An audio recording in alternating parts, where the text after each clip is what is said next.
Good afternoon. For the record, my name is Danny Smyth. I'm the Chief of Police. With me this afternoon is Mayor Scott Gillingham, who will speak in support of the community and the families in a short while.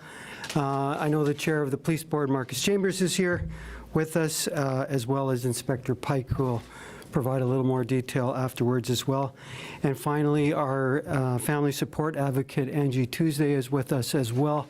She may have a message on behalf of the family a little later. On May 19th, 2022, the Winnipeg Police released information relative to the arrest of Jeremy Skibicki in relation to the murder of 24-year-old Rebecca Contois, who is originally from Crane River First Nations. Today I'm here to publicly report 3 additional murders Jeremy Skibicki has been charged with.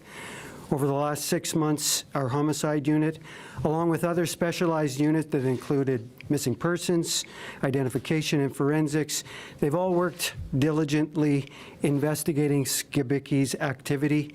This morning, investigators attended to the Milner Ridge Correctional Facility and charged him with 3 additional first-degree murder charges. He's been charged with the murder of Morgan Beatrice Harris, 39 years old, of Winnipeg, and a member of the Long Plain First Nations. Investigators believe that Morgan Harris was killed on or about May 1st, 2022. Skibicki has also been charged with the murder of Mercedes Myron, 26 years old, of Winnipeg, and also a member of the Long Plains First Nation. Investigators believe Mercedes Myron was killed on or about May 4th, 2022. A third charge of first-degree murder is in relation to a female that we have yet to identify. Investigators believe this female was killed by Skibicki on or about March 15th, 2022. Now, I'm not in a position to provide much in the way of investigative detail. We will have Inspector Pike address you a little bit later in this press conference. I think I'll close by offering my condolences to the family for these senseless and tragic acts. We will do our best to support the families now and into the future as these investigations move towards prosecutions. Before asking Mayor Gillingham up to the podium, I would like to acknowledge the efforts of Inspector Pike, the homicide investigators, and all of those who have helped support this investigation, and the families for forever being changed by this senseless violence. So with that, Mayor Gillingham.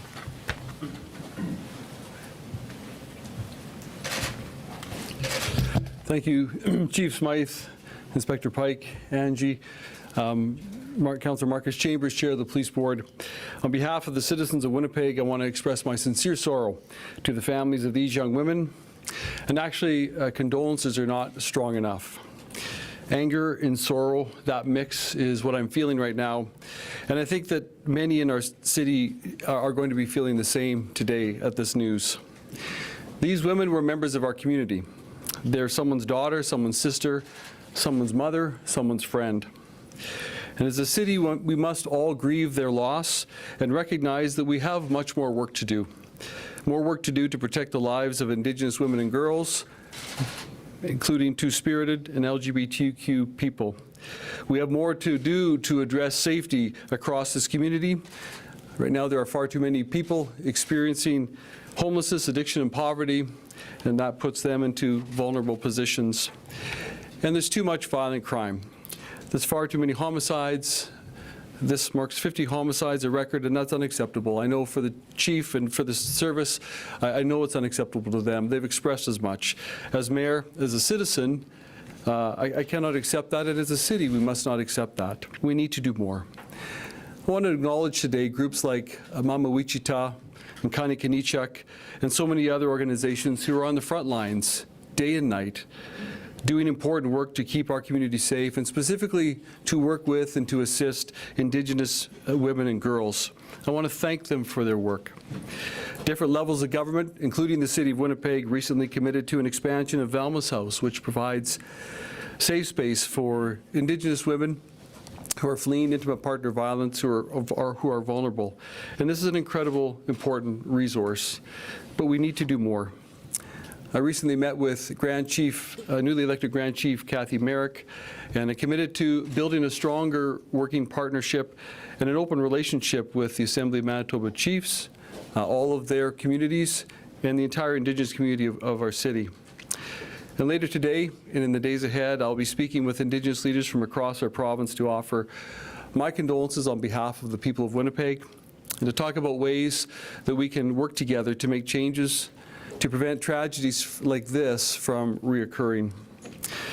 But of course, today is not just about expressing thoughts and prayers. It's about making real efforts towards real change that will reduce gender-based violence and race-related violence. And in closing, I want to acknowledge the work of Chief Smyth, Inspector Pike, Angie Tuesday, the members of the Winnipeg Police Service who've been working diligently and remain working diligently on all of these files. I also want to acknowledge the work of the Provincial Crown Attorneys, who have very important work that they've already done, and certainly important work ahead. This is a painful day for Winnipeg, and we must never become numb to the horrors of the news that we're hearing today, because every homicide represents a life. As a father, as a husband, I feel deep sorrow for these lives that have been lost far too early. We must do all we can to make the change that is necessary to keep Winnipeggers safe. Thank you.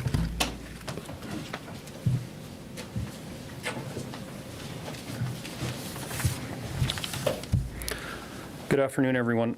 I want to speak to you briefly from the investigative aspect of what's going on.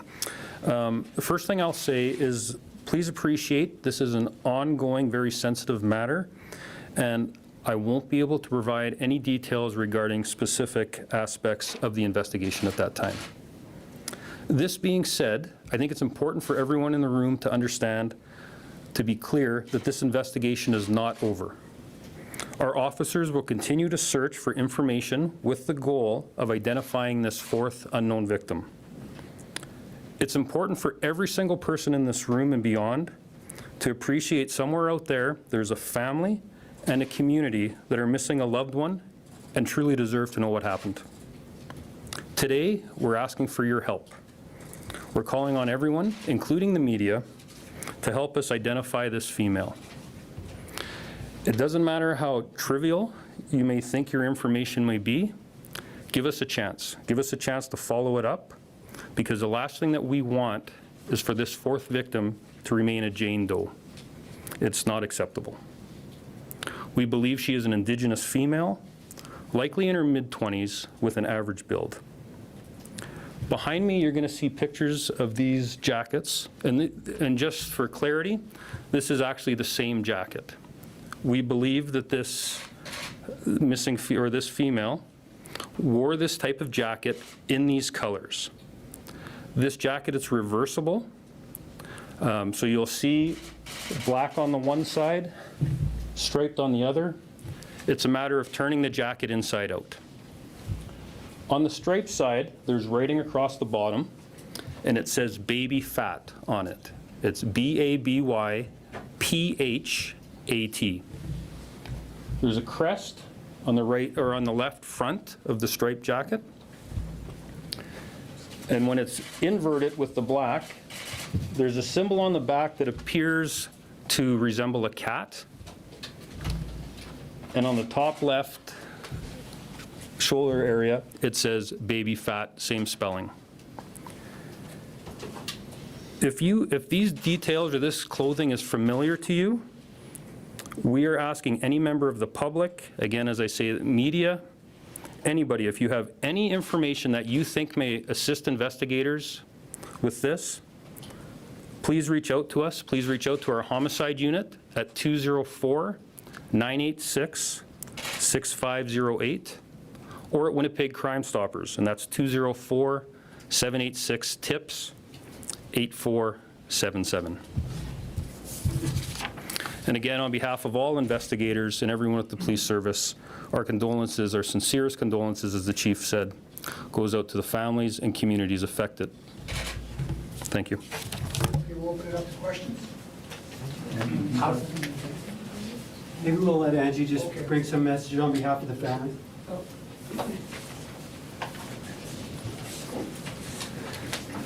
Hi, good afternoon. I'm Angie Tuesday. I'm a family support and resource advocate with Winnipeg Police Service. I had opportunity to connect with the families of Morgan and Mercedes. They have asked for privacy at this time. They didn't want any contact from the news media because they need time to grieve.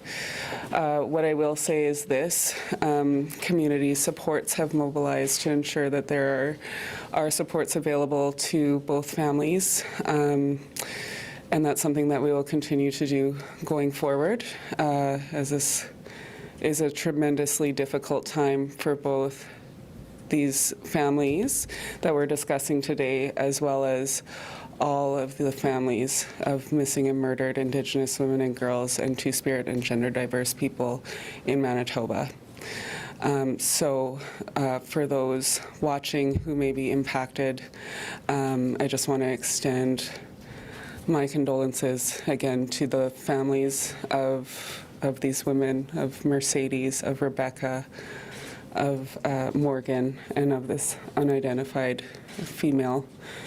And I want to let people know that we are thinking of you and our hearts are with you at this time.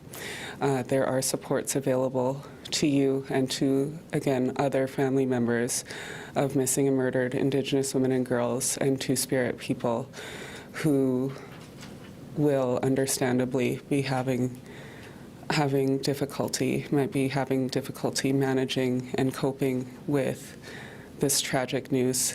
I think I'll leave it there. Miigwech.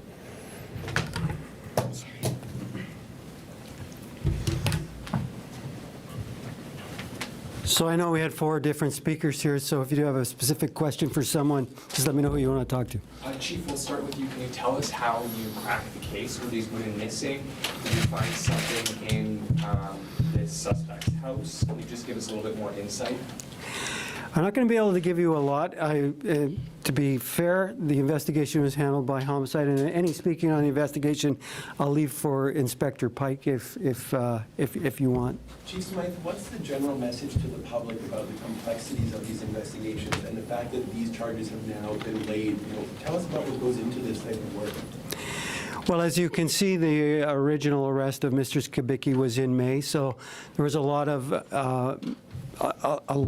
legwork that went into identifying these other 3 victims. It takes some time. A lot of forensic work went into it, a lot of lab work. That's in part of the delay. And then, of course, the family supports that are necessary to help along the way. All of that is factored in to where we are today. Now this will transition to a prosecution. Were Indigenous women being specifically targeted in this? Pardon me? Were Indigenous women being specifically targeted? I don't know if they were specifically being targeted, but clearly the victims in this are all Indigenous women. Chief, as the Chief of Police, message to the public about coming forward with information. We heard a little bit about it from Inspector Pike, but as the lead of this police agency, what's your message to the public who maybe know something? Our community has always been very good at coming forward with things that help assist our investigators. There have been numerous examples over the years where they have provided us with the leads necessary for our investigators to complete their work. This is some pretty specific information tied to these jackets. I have no doubt that people will recognize it and conceivably come forward. Can you just tell us how unsettling today it is? This is a serial killer in Winnipeg. Can you just talk about how unsettling this is? People are going to be quite frightened by this news. Well, first of all, it's always unsettling when there's any kind of a serial killing. This isn't the first time in our history that we've encountered this, Mr. Skibicki's been in custody and has been in custody since May, so there is no danger out in the community relative to any of the investigative process here. But it's, of course, unsettling. It's unsettling because it does involve Indigenous women. We're very sensitive to the whole missing and murdered Indigenous women investigation and inquiry and the recommendations that come out of that. This is top of mind for us. It's something that we work with our partners to try to prevent this kind of stuff, doing a lot of outreach work with many of the community support agencies out there so that it doesn't come to this. Were you able to get all of the remains from each of the victims? And I ask because with the first victim, as you know, you only had partial remains at first. Right. So we haven't recovered the bodies of the other 3 victims. We have enough evidence for first-degree murder. Chief, are there potentially other victims? None that we're aware of. We have no additional leads that are any other people that have been associated to anything to do with Mr. Skibicki. And on the first-degree murder charge, how common is it to lay a first-degree murder charge when you don't know the identity of the victim? And is that problematic? And it's probably more of a question for the Crown, but is that problematic going to trial? It's not unheard of. You're right. It is probably a question more for the Crown to speak to. But it is, it's not unprecedented for charges to be laid, first degree or otherwise, even without a body. In a situation like this, does a review take place internally to find out? We've seen examples in other cities where maybe some things are missed during investigations. I'm not saying that is the situation here, but will an investigation or a review take place internally to find out if something was missed potentially and that this suspect could have been stopped sooner? The first victim, of course, was Rebecca Contois that we discovered, and we reported on that back in May. He was arrested right during that time. As you've heard us describe, the other investigations or the other murders happened all within a short time of that. So it was all within a fairly condensed period of time. Chief, this might be a question for Inspector, but what was the relationship between these women and Mr. Skibicki, if anything? I don't know, to be fair, but it will form part of the investigation, ultimately part of the prosecution.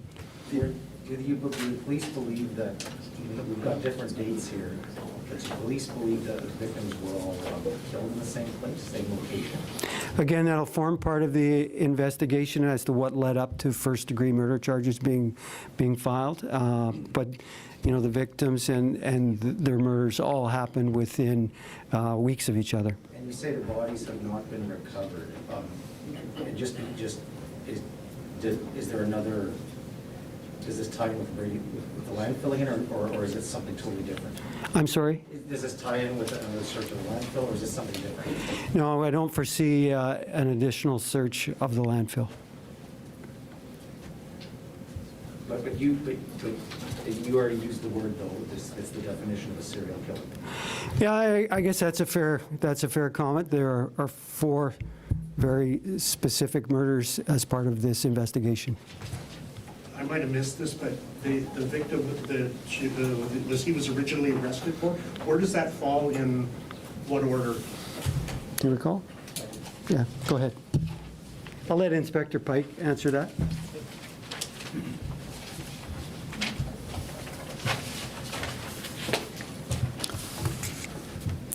Yeah, so how the order has gone is we believe the unknown female was our first victim. Morgan Harris was the second victim. Mercedes Myron was the third victim. And Rebecca Contois was the 4th victim. Are you considering any kind of hate charges? I know the chief said he couldn't speak to if they were specifically targeted for being Indigenous, but I asked because after the first killing, that was something that had come up in the media. There was talk about potential hate charges and if they should be laid in these types of situations. Is that something you're looking at? And I also asked just because the accused Facebook did have white supremacist material on it. Sure. What I can tell you is that when our homicide unit put their package together in consultation with the Crowns at Manitoba Justice, the charges that came back were the 3 additional first-degree murder charges with obviously the first one for Rebecca Contois.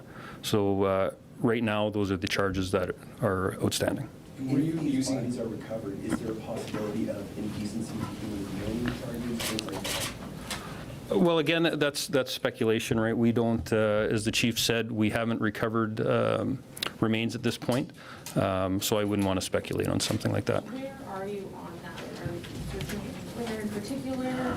His remains? If you have any idea? Again, investigation-wise, we believe there, quite honestly, that there were things very similar to Rebecca Contois, but our investigators are still working through parts of the file. Inspector, besides being Indigenous, is there anything that ties these women together into each other? Anything along those lines? Again, I think these might be some aspects that would come out through the investigation itself or through the court process. So, as you can appreciate, I'm trying to tread very lightly through certain details. So that's why. I'm going to ask a question. One last question for me. When he was arrested initially, an extensive search of his apartment, some material being taken out of there, was that investigation kind of triggered by what was found in this individual's apartment following the Contois murder? Again, I think we're starting to work our way into specifics of the investigation, and I'd like to stay away from there. So could I ask something specifically that's been touched on? Do police know or have a good idea of where the victims are? As far as knowing, I would say if we knew where the victims were, 100%, we would have been able to recover the bodies. But they were all killed in Winnipeg, is that the thought? That's our belief, yes. With this suspect, I guess, or alleged serial killer, was this person stalking a particular area or particular locations where maybe these victims frequented? Again, as I've said before, I'm treading very carefully around anything that deals with the investigative package that's gone to the Crowns. So any kind of details I would prefer not to speak about, just so it doesn't jeopardize anything going forward. Was DNA used at all? There was a DNA component, yes. Can you elaborate on that and just explain for us how that might have helped you crack the case, if at all? Again, what I can speak to, I guess, in DNA in general, I don't want to really speak to the specifics, but DNA in general is, as a lot of you have heard over the years, it's a time-consuming process. It's a very true evidence-based process where we have scientists involved, and the process unfolds, and it takes a bit of time. But generally speaking, that's how DNA works for us. Are police interviewing anybody alongside Skibicki, or interviewing anybody else in terms of this case, or looking at anybody else? As the chief said, no, we're of the belief with the information we have right now that Skibicki acted alone, and we haven't had anything over this course of the last 6 months to suggest anything else. And was there anything in the landfill during the initial search for Rebecca Contois that helped you with these 3 additional? Again, the evidence that came out of that landfill search was released to the public, and it was in relation to Rebecca Contois. Rather than this, do you believe that all these women were killed in the same place? Again, we're kind of looking at some investigative components there, so I think I'll reserve comment at this point. When we're talking about like DNA, if you don't have bodies, I'm just trying to wrap my head around it. Could it have been like blood in an apartment, or like what does that mean specifically if you're saying DNA was utilized here? Again, what I'll leave it at is that DNA was utilized. I don't want to get into the specifics of the case, and that's directly dealing with specifics when I'm talking about what kind of DNA. So. But it was utilized? DNA was utilized, yes. Is there a way to explain why this person why the suspect was doing this? Is it a motive? How do you explain the public why? Prosecution. Yeah, you know what, it's a great question, and I think at the end of the day, that's up to Mr. Skibicki to decide if he wants to reveal what the reason for all this. Has he been cooperating? Again, I won't speak to the specifics. Thank you. On the question of DNA, understanding that there's some science involved here, was there also information from the community that helped you put this together? Sorry, could you say that Was again? there also information from the community that helped you put a picture together? Well, I can tell you our officers from all these units, as the chief had mentioned, have come together from our homicide unit to our identification unit. Lots of interviews were done. Information was gleaned from communications that we had with throughout the investigation. I'll leave it at that. Are you Can able you to, say whether or not someone came to you with information that knew something about these calls? I can't say. are you able to say how you were able to determine that the fourth victim was the first one? Or like the fourth? Here you have the, was killed on March. How our unidentified female is the first victim. That just came out through the course of the investigation as our officers put the timeline together, tracking Mr. Skibicki's actions. That's how they came to that conclusion. And the coat, was that found in his residence, or, like, can you just fill us in on how that came about?